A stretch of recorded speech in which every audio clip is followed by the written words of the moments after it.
In the morning when I rise, give me Jesus.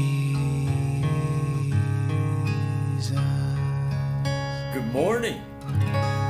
Well, we're in Luke chapter 15, and we've been reading the continuing saga of what many call the prodigal son, but I'm calling the loving father.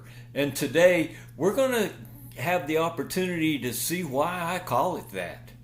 But in our previous episode, we saw how the son went and was stuck in the pig pen. He squandered all his resources, all his inheritance, and then he hired himself out to care for the pigs. And he was so hungry, so desperate, he said he would have even eaten the food, the slop that the pigs were eating. Well, folks, in this world you will have trouble. If you put your hope in the things of this world, you're stuck with pig slop and the mud and the muck that the pig pen has for you. This world is a pig pen, and the only ones who would put their hope in the world are real pigs, not saved, born again children of the Most High God. Well, the son didn't want to be a pig anymore, and so we see today in verses 17 through 20, it says this: when he came to his senses, and if you are real with yourself, you realize that this world is nothing but a disappointment to you. Well, when he came to his senses, he said, how many of my father's hired men have more than enough to eat? But I am dying here with hunger. Well, the father even took care of the servants. The father, the loving father, even loved the servants. Oh, our Father God loves every one of his creation. His desire is that none would perish. This is a really good picture of God, this loving Father. Verse 18, I will get up and go to my father, and I will say to him, Father, I have sinned against heaven and in your sight, and I am no longer worthy to be called your son.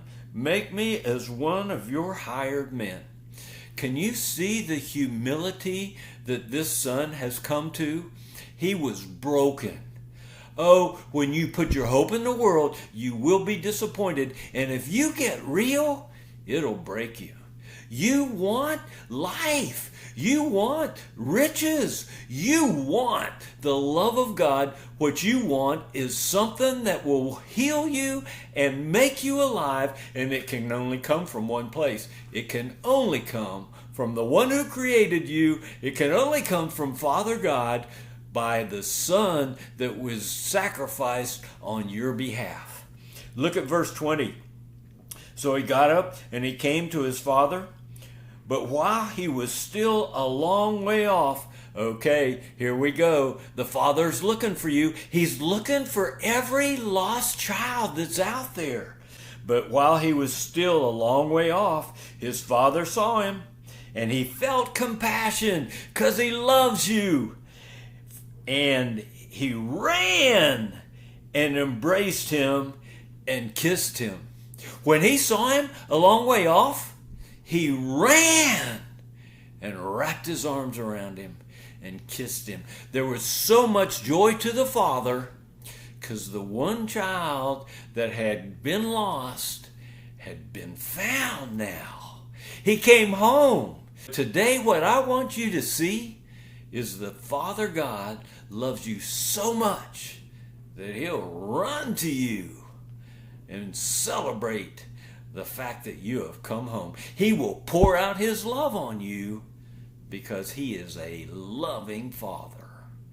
This is the story of the loving Father. God bless you because you receive that love and know him who's the one who can't get enough of you. You are the apple of his eye. You know him as the one who wills nothing but good for you. Oh, enjoy the good of the Father. Enjoy the love of the Father as you go through your day today. I look forward to being with you tomorrow. Tomorrow we're going to see God throw a party. I'll see you. Give me Jesus. Give me Jesus.